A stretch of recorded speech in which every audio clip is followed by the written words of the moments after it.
ತಪ್ಪು ಕಲ್ಪನೆಗಳೇನೋ robotic surgery ಬಗ್ಗೆ? ನಾವು ಅದರಲ್ಲೂ ಸರ್ಜರಿ ಮಾಡಲೇಬೇಕು ಮ್ಯಾಮ್. ಯು ಆರ್ ಓನ್ಲಿ ನಾವೇ ಮಾಡ್ತಾ ಇರ್ತೀವಿ. ಅಂದ್ರೆ ನಾವು ಪೇಷಂಟ್ ಹೆದರೋದೇನಿಲ್ಲ, ಇವರು ಅಲ್ಲಿ ಬಿಟ್ಬಿಟ್ಟು ಕಾಫಿ ಕುಡಿತಾ ಇರೋದಿಲ್ಲ. ಈಗ ನಾವು ಬ್ಯಾಂಗ್ಳೂರ್ ಅಂತ ತಗೊಂಡ್ರೆ ಒಂದೊಂದು ಹಾಸ್ಪಿಟಲ್ 5 ಸರ್ಜರಿ ಒಂದ್ ದಿನಕ್ಕೆ ಆಗುತ್ತೆ. ಮೋಸ್ಟ್ ಕಾಮನ್ ಸ್ಪೋರ್ಟ್ಸ್ ಇಂಜುರೀಸ್ ಏನೇನು ಇವತ್ತು? ನೀ ಅಂಡ್ ಶೋಲ್ಡರ್ ಇಂಜುರೀಸ್. ಈಗ ನೀ ರಿಪ್ಲೇಸ್ಮೆಂಟ್ ಅಂದ್ರೆ ಮ್ಯಾಮ್ ಈಗ 10ರಲ್ಲಿ 9 ಜನ ಫಿಮೇಲ್ಸ್. ಇದು ನಿಜವಾದ fact.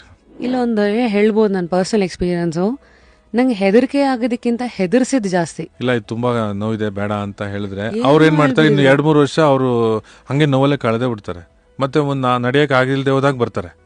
You will not believe doctor, ನಾನು ಮೊನ್ನೆ ಹಿಂಗೆ ನಮ್ಮ ಮನೆಯಲ್ಲಿ ಯಾರೋ ಅರ್ಬನ್ ಕಂಪ್ನಿನಲ್ಲಿ ಲೇಡಿ ಬಂದರು. ಏನೋ ಹಿಂಗೆ ಮಾತಿಗೆ ಮಾತು ಬಂತು. ನಾನು ಹೇಳಲೆ ನೀವು ಜಿಮ್ಗೆ ಹೋಗಿ ಮೇಡಮ್ ಅಂತ. ಅವ್ರು ಏನಂತಂದ್ರೆ ಅಯ್ಯೋ ಈ ವಯಸ್ಸಲ್ಲ. ನಾನು ಅಟ್ಲೀಸ್ಟ್ ಇದ್ರಲ್ಲಿ ಈ ಮೀಡಿಯಾದಲ್ಲಿ ಒಂದು ಮೆಸೇಜ್ ಏನು ಕೊಡ್ತೀನಿ ಅಂದರೆ, ವೆಯ್ಟ್ ಟ್ರೈನಿಂಗ್ ಮಾಡ್ದಲೇ ಇದ್ರೆ ಬಾಡಿ ವೆಯ್ಟ್ ರಿಡಕ್ಷನ್ ಮಾಡೋಕ್ಕಾಗಲ್ಲ.